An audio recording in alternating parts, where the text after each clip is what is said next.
Let's take you across to Amethi where Priyanka Gandhi is speaking. दिख रही हूँ सबको तो यहीं से बोल लूंगी। तो देखिए क्यों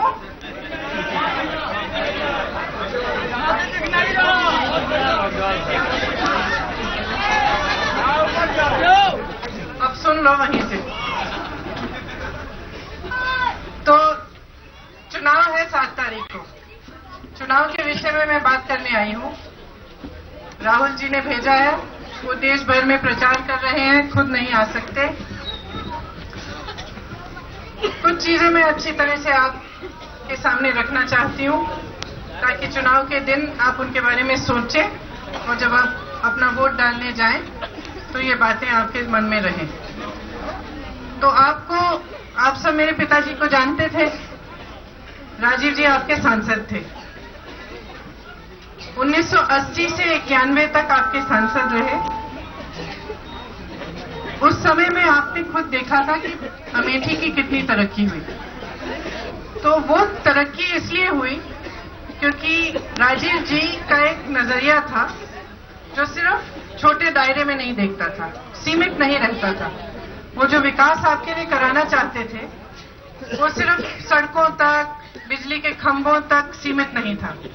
उन्होंने इस तरह का विकास किया कि आपके क्षेत्र में उनके जाने में के बाद भी, उनके गुजर जाने के बाद भी, आज भी उन कार्यों से आप फायदा उठा रहे हैं। आपका फायदा हो रहा है और क्षेत्र उन चीजों का लाभ आज भी उठा रहा है। तो उनका एक ऐसा नजरिया था कि 30 साल पहले वो कंप्यूटर की बात करते थे, उस समय लोग उनकी आलोचना करते थे, लेकिन आज हमारा देश कंप्यूटर के तकनीकों में, कंप्यूटर शिक्षा में पूरी दुनिया में जाना जाता है। अब आप सबके पास मोबाइल फोन होंगे, आपके पास तो है। किन किन के पास है मोबाइल फोन? सबके पास है। राजीव जी इस मोबाइल फोन को लगाने के लिए वो 30 साल पहले बात करते थे और 30 साल पहले उन्होंने योजना बनाई थी जिसका लाभ आप आज उठा रहे हैं। तो राहुल जी, उनका नजरिया जो है राजीव जी की तरह है, वो आगे की सोचते हैं 10 साल पहले कैसा होगा ये क्षेत्र। तो जो उन्होंने विकास किया है उसकी लंबी सूची है मेरे पास, मैं पढ़ के सुनाऊंगी, लेकिन वो उसी नजरिए से किया है जिस तरह से मेरे पिताजी करते थे कि यहाँ यातायात के अलावा व्यापार में बहुत लाभदायक होता है और आपकी जो अर्थव्यवस्था है इससे मजबूत बनती है। क्योंकि अगर कोई क्षेत्र अच्छी तरह से जुड़ा नहीं होता देश से तो उसमें बहुत असुविधा आती है। शिक्षा के तौर पर उन्होंने एक केंद्रीय विद्यालय खुलवाया है, एक नवोदय विद्यालय खुलवाया है, 3 मॉडल स्कूल खुलवाए हैं। इसके साथ साथ हर ब्लॉक में बालिका विद्यालय, कस्तूरबा गांधी बालिका विद्यालय खुला है।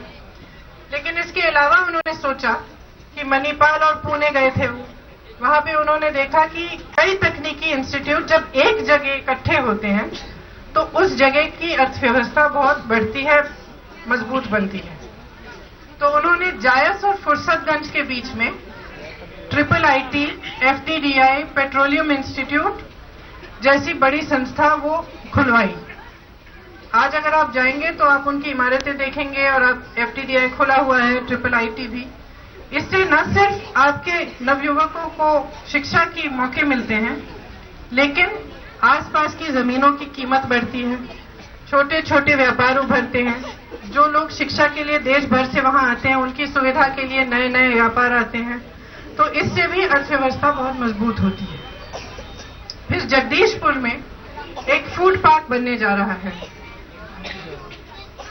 जब वो फूड पार्क बनेगा उससे आपके किसानों को बहुत लाभ होगा यहाँ, क्योंकि वहां पे आपको 30-40 ऐसे फूड प्रोसेसिंग के यूनिट जो मतलब इस स्तर के हैं, इंटरनेशनल स्तर के हैं, वो फूड प्रोसेसिंग के यूनिट खोले जाएंगे जिससे आप अपनी उपज जब वहां ले जाएं तो वहां पे एक तो कोल्ड स्टोरेज होगा ताकि आपकी उपज खराब ना हो, दूसरा फूड प्रोसेसिंग होगा, वहां पे आपको नए नए तकनीक वहां से मिलेंगे जिससे उपज बढ़े और आपकी उपज फुर्सतगंज के हवाई अड्डे से सीधी देश भर में और दुनिया भर में यहाँ से जा सकेगी।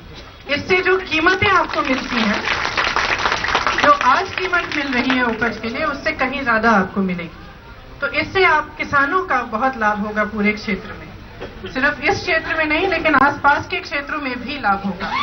और इसके लिए राहुल जी ने जो फुर्सतगंज का हवाई अड्डा है इसमें कार्गो टर्मिनल बनाने की योजना बनाई है, जिससे बड़े बड़े हवाई जहाज यहाँ पे उतर पाए ताकि आपकी उपज सीधी दुनिया में जा सकते, दुनिया के अलग शहरों में और देश के अलग शहरों में जा पाए।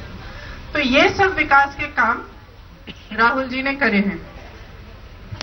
इसके अलावा मेरी परियोजना की बहनें हैं यहाँ, तो परियोजना भी राहुल जी का कार्यक्रम है। इससे 12 लाख महिलाएं जुड़ी हैं क्षेत्र भर में। आप खुद जानती हैं कि कितना परिवर्तन आया है जीवन में, समाज में भी। सबसे बड़ी चीज तो यह है कि आप में ये आत्मविश्वास आया है कि आप अपना जीवन अपने आप बदल सकते हैं, आप सशक्त बने, है ना। और इसके साथ साथ एक दूध की क्रांति भी आई है क्षेत्र में। यहाँ से दूध कभी बाहर नहीं जाता था, आपके लिए दूध बाहर से यहाँ आता था। राहुल जी ने जब ये देखा तो एनडीडीबी के साथ उन्होंने 30 चिलिंग प्लांट लगवाए क्षेत्र में, जिसके जरिए आज ट्रक भर भर के अमेठी से देश की मदर डेयरीज में दूध जाता है और आपके हर एक घर में दूध उपलब्ध है। तो ये भी उनके जरिए किया गया। अब ये सब काम राहुल जी ने क्यों किए? उनका आपके साथ राजनीतिक रिश्ता नहीं है, एक बहुत पुराना रिश्ता है, पिताजी के समय का रिश्ता है। अभी मैं गाड़ी में थी तो मेरे से किसी ने पूछा कि पहली बार कब आई थी तुम यहाँ, तो मैंने सोचा मेरे ख्याल से 81 में आई थी मैं, अब 2014 है। तो आप सोच सकते हैं कि कब से हम यहाँ आ रहे हैं।